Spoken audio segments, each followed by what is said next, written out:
Gen Z, selamat datang di ruangan podcast seru spesial kolaborasi mahasiswa ilmu komunikasi bersama salah seorang influencer Kupang.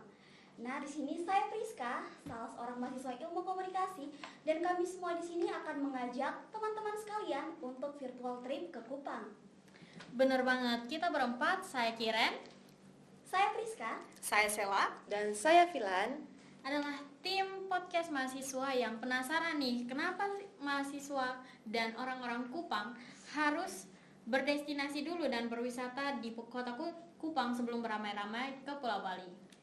Nah, untuk membahas ini, kami sendiri sudah mengundang salah satu narasumber keren asal NTT, yaitu Kak Nyong Galang, di mana beliau adalah seorang influencer yang sudah mengeksplor hampir semua hidden games yang ada di NTT. Welcome, Kak. Ya, selamat. Oke Kak, sebelum serius nih, Ya. kita perkenalan dulu dong ya. Oke. Jadi coba Kakak ceritakan sedikit mengenai Kakak dan juga kegiatan-kegiatan Kakak di dunia wisata gitu. Oke, baik. Jadi pertama kali saya mulai tertarik untuk explore NTT itu di tahun 2013.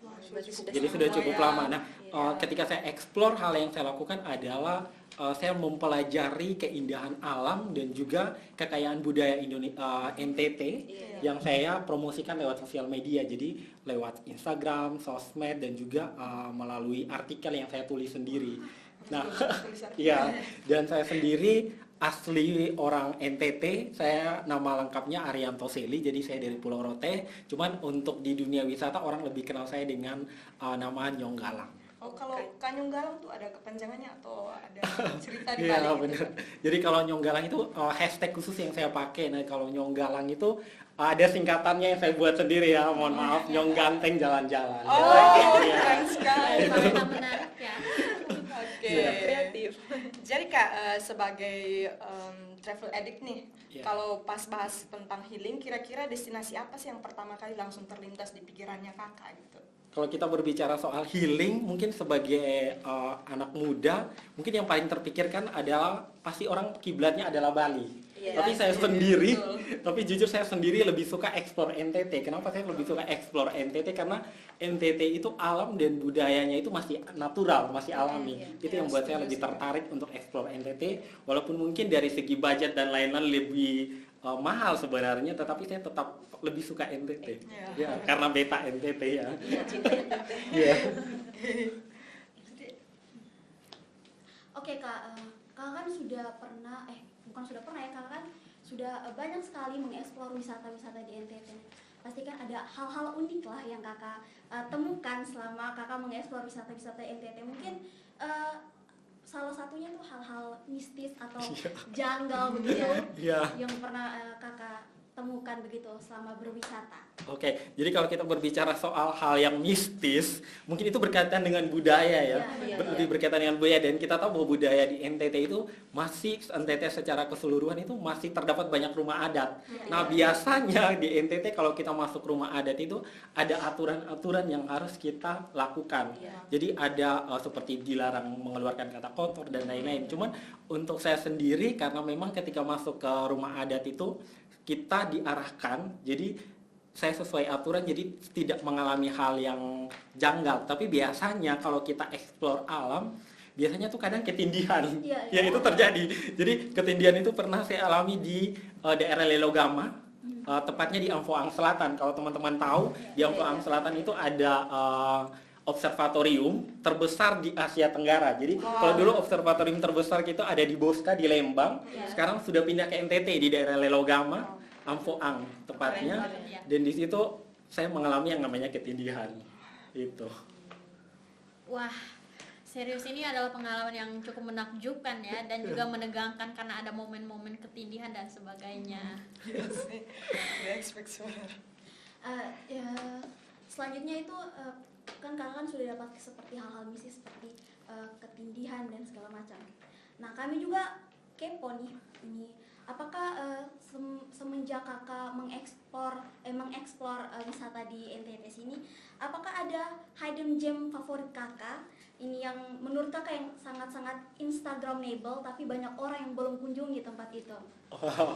Kalau soal hidden gem banyak banget, karena kebetulan saya itu explore wisata itu bukan mengeksplor tempat yang sudah orang banyak tahu dan kunjungi. Jadi kita juga banyak explore, cuman ada beberapa tempat yang memang ada dua. Jadi ada tempat yang saya expose dan ada yang tidak. Yang tidak saya expose itu adalah salah satu contohnya itu di daerah Baun, itu ada air terjun, kayak sepertinya di air terjun musiman. Cuman saya suka dengan stalaktiknya, dan sempat saya posting di sosmed, kemudian orang bertanya, saya tidak menjelaskan karena menurut saya itu ada kemungkinan untuk rusak. Ya betul sekali Benar, ya. kan, Kalau ya. ramai kan Sering terjadi rusak. ya, jadi itu saya sembunyikan. Tapi kalau berbicara soal hidden gem, khususnya di kita di Pulau Timur, itu saya suka yang paling dekat itu di Kabupaten Kupang, itu ada daerah Sulamu. Jadi Sulamu itu kalau kita lihat landscape-nya dia mirip sekali dengan di Bali. Kalau di Bali itu orang berlomba-lomba ke Nusa Penida. Nah, karena ada Broken Beach di sana. Nah, kalau di Sulamu itu saya lebih tertarik karena Broken Beach-nya itu macam-macam. Ada yang bentuk seperti tebing dan ada yang bentuk seperti lingkaran. Dan itu belum dieksplor dan belum banyak dikunjungi. Jadi itu sih mungkin yang paling hidden gem yang paling buat saya takjub, ya itu salah satunya. Oke. Nah, Kak, tadi kan fokus dari topik kita itu kan bicara tentang Gen Z gitu Kak ya. Jadi menurut Kakak, Gen Z sekarang itu kan suka sama hal yang autentik seperti itu. Jadi menurut Kakak mereka itu bakalan tertarik untuk mengeksplor Kota Kupang lebih jauh lagi atau tidak sih Kak? Ya, kalau kita berbicara soal autentik, begini, kalau kita berbicara kan Gen Z ya, jadi kalau Gen Z itu selalu terbatas dengan dana. Ya betul Atau- sekali. Ya, terbatas dengan jadi dia pasti mengeksplor hal-hal yang dekat. Nah, kalau kita berbicara soal Kupang sendiri kan sebenarnya adalah titik poin yang kalau dibanding dunia pariwisata sebenarnya punya keunggulan tersendiri. Kenapa kita sebut keunggulan tersendiri? Karena hampir semua dia berada di sekitar pesisir pantai, jadi objek wisatanya pasti banyak. Dan jangkauan kita untuk menjangkaunya juga lebih dekat. Dan ada juga kendaraan-kendaraan transportasi umum, jadi lebih mudah sebenarnya. Kalau di Kupang sendiri itu kalau anak muda banyak tempat-tempat yang keren, terutama pantai ya, yang bisa diekspor, dan untuk harga tiket masuknya juga kalau di Kupang itu rata-rata paling mahal 10.000 ya. Ada Pantai Lasiana itu 10.000, sementara yang lain itu bahkan ada yang cukup bayar uang parkir ya. Ada juga free. Ada juga free. Jadi sangat recommended sih kalau Kupang untuk Gen Z karena harganya terjangkau dan akses ke situ juga gampang. Ya betul. Iya. Dari sekian ini pantai-pantai yang ada di Kota Kupang yang tadi sempat Kakak sebutkan bahwa di sini kan kebanyakan pantai-pantai begitu Kakak ya. Jadi dari sekian pantai-pantai itu menurut Kakak pantai apa sih yang paling menarik untuk dikunjungi seperti itu? Oke. Kalau kita berbicara soal pantai ada dua tempat yang saya suka. Yang pertama ada Pantai Batu Kepala. Batu Kepala itu pantai Pantai Batu Kepala itu di daerah Bon Sabu. Jadi kita dari setelah terminal kita menuju ke arah Bolok, nanti itu cabang kedua kanan. Setelah Kuburan cabang kedua kanan turun ke bawah. Di situ saya pernah mengambil gambar dan di situ pernah terkenal beberapa tahun lalu itu ada ikan paus yang terdampar di situ. Yang orang ramai-ramai pada turun di situ. Nah, dia itu batu karang. Jadi sekilas itu mirip. Saya pernah posting dan orang bilang ini di Bali, seperti di Uluwatu. Padahal sebenarnya itu di Kupang. Dan saya juga kagum juga karena di pantai itu selain view-nya bagus, tapi bawah lautnya juga cantik di situ. Kemudian tempat kedua yang saya suka itu adalah Pantai Kelapa Satu. Itu di daerah Bolok, dan itu Pantai Kelapa Satu itu cukup luas dan ada titik-titik yang harus kita bayar, tapi ada juga yang tidak kita bayar.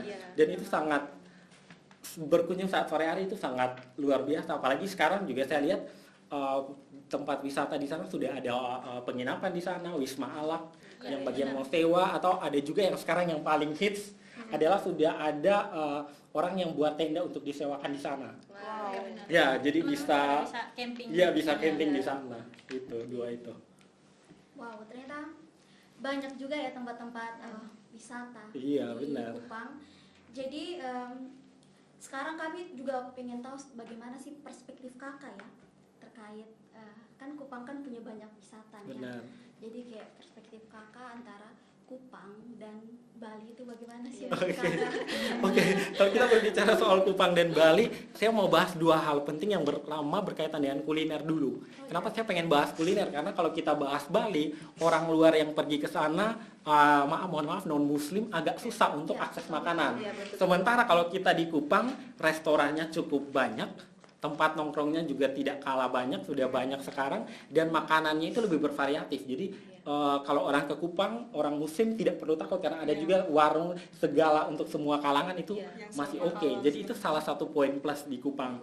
Kemudian kalau di Bali sendiri, kalau kita berbicara soal Bali itu, sebenarnya kalau kita berbicara soal pantai, kita butuh waktu yang cukup jauh untuk akses pantai. Sementara kalau di Kupang jalan hanya beberapa menit kita sudah ketemu pantai. Itu poin yang pertama. Kemudian saya juga mengkritisi tentang harga tiket. Jadi harga tiket masuk kalau di Bali itu rata-rata sudah mulai dari 25.000 ke atas. Nah, kalau di Kupang kan paling tinggi 10.000. Iya, betul sekali. 10.000 sudah dapat view sunset. Dan juga kalau kita berbicara soal Bali kan ada banyak tempat nongkrong. Jangan salah, di Kupang juga sudah banyak tempat nongkrong yang ala-ala Bali. Yang terbaru itu ada The Art. Iya, The Art itu kafe yang Iya. dia gabungkan seni, Iya. dan saya sangat berharap bahwa nanti seni yang ada di situ bukan lukisan dari orang luar ya, tapi saya berharap nanti ada lukisan-lukisan asli orang lokal, dan fotonya juga mungkin lukisannya tuh pakai kayak objek wisata mungkin yang ada di NTT, jadi suatu kali promosi. Kemudian kita juga ada Cafe Tropia ala Bali di Kupang di samping Karisma. Iya, Itu benar, juga benar. tempat nongkrong yang ala Bali sekali. Jadi ya tidak kalah Kupang dengan Bali. Cuman satu hal, kita berkaitan soal budaya. Jadi memang ini jadi PR tersendiri karena kalau Bali itu kita bicara soal budayanya mereka sangat kental. Iya, Nah, Kupang juga sebenarnya punya potensi. Nah, kalau budaya itu yang dijual di Bali paling populer adalah tarian kecak. Jadi ada di Pura Uluwatu, mereka kombinasi antara budaya dengan alam. Jadi ada view sunset dan mereka menari. Sementara di Kupang punya potensi itu. Kayak kita melihat di Pantai Kelapa Lima itu ada area spot untuk panggung hiburan. Harusnya pemerintah kita bisa juga buat tarian di situ. Jadi tiap minggu mungkin ada pergantian dari kampus mana atau dari sekolah mana, sehingga itu bisa jadi destinasi yang di Kupang juga.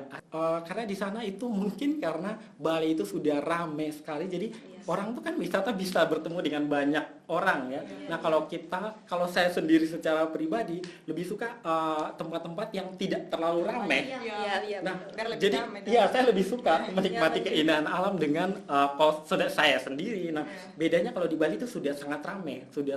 Sementara kalau kita di Kupang masih sangat tergolong sepi. Jadi kalau saya lebih sebagai seorang traveler lebih enjoy di Kupang dibanding enjoy di Bali ya.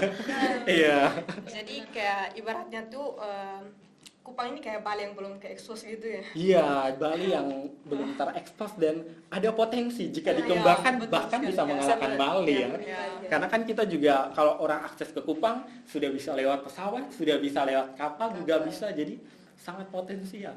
Ya, sangat potensial tapi memang masih belum terlalu. Iya, masih banyak yang kita harus benahi diperbaiki juga lagi. ya Ya, supaya. betul sekali. Iya. Kalau kami juga mau tahu nih terkait dengan tantangan nih Kak, kira-kira apa sih biggest challenge agar pariwisata di Kupang itu istilahnya kayak naik kelas gitu Kak? Ya, kalau tantangan yang pertama kita perlu penataan. Penataan ini saya lihat kalau di Bali, kalau kita berkunjung ke pantai sudah ada petugas yang membersihkan pantai. Sebenarnya di Bali juga ada sampah, di mana-mana pasti ada sampah. Cuman mereka itu pengaturannya sudah sangat bagus, jadi langsung dibersihkan. Ada petugas yang mengerjakan itu dan kita tahu bahwa Kupang sekarang kan wali kota terbaru sudah fokus juga ke sampah ya. Semoga masalah ini bisa membantu itu. Ya, Kemudian minimalisir lah. iya benar. Dan mungkin juga berbicara soal tiketing. Bagaimanapun menurut saya kita harus melakukan standar tiketing yang bagus di mana pemasukan itu bisa digunakan untuk mengelola objek wisata. Jadi ada pengembangan. Jangan hanya model begitu saja, tapi ada sesuatu yang baru. Itu juga yang menjadi daya tarik Bali sebenarnya. Jadi Bali itu mereka selalu inovasi. Kalau Kupang inovasinya masih kurang. Jadi mungkin PR-nya adalah kita sebagai generasi muda kita harus terlibat langsung karena kita yang berpikiran terbuka. Jadi kita bisa buat gebrakan-gebrakan yang mungkin bisa mengangkat pariwisata kita lebih dikenal luas, mungkin melalui promosi Atau seperti bisa itu. membuat event-event di tempat pariwisata. Benar, event-event pariwisata kita juga masih kurang. Sebenarnya kalau untuk event bisa dikatakan tidak kurang sebenarnya, tapi bagaimana kita menggaungkan event tersebut sehingga yang datang tidak hanya orang lokal tapi orang luar juga datang. Kenapa saya katakan demikian? Karena kita punya banyak festival, tetapi ketika itu festival selesai kalau kita mau cari tahu pemasukannya sangat kecil karena yang datang adalah orang lokal. Sementara kita tidak bisa pungkiri bahwa daya beli orang lokal terhadap produk pariwisata kita sangat kecil. Iya, Kak. Untuk apa saya beli kue di situ, pulang saya buat goreng buat pisang sendiri. sendiri. Ya, jadi yang harus jadi PR untuk festival itu sebenarnya adalah kita buat festival yang bukan untuk orang kita, tetapi bagaimana kita tarik orang luar untuk datang ke sini, karena mereka yang akan beli produk kita. Iya, betul sekali. Iya. Kan biasanya kan mama-mama di Kupang kalau jalan kan bilang, "Ya, ini saya bisa buat loh di rumah." Benar, iya. Kan tapi itu di sisi lain juga jadi bumerang tersendiri ya. Kadang tuh kayak di tempat wisata, orang kita paksa mereka jualan, tetapi tidak ada yang beli. Kita datang ke pantai bawa makanan sendiri. Nah, bagaimana bisa pergerakan itu? Jadi memang masih ada PR-PR yang perlu dibenahi supaya pariwisata kita semakin berkembang dan bila perlu bisa mengalahkan Bali. Iya. Iya. Iya. Oke, jadi dari podcast yang dari topik pembicaraan yang kita bahas pada sore hari ini dapat diambil kesimpulan bahwa Kupang itu affordable, kemudian estetik dan juga autentik. Dimana ini perfect combo sekali buat kalangan Gen Z seperti itu. Benar. Iya. Oke, kita kan udah bincang-bincang seputar bidang wisata yang ada di Kota Kupang nih. Jadi untuk teman-teman yang tertarik, jangan lupa untuk follow Kak @nyonggalang di Instagram supaya teman-teman bisa dapetin rekomendasi tempat wisata yang menarik dan juga sayang sekali untuk ditinggalin. Jadi, Dukung wisata lokal, eksplor Kupang sekarang. Sampai jumpa.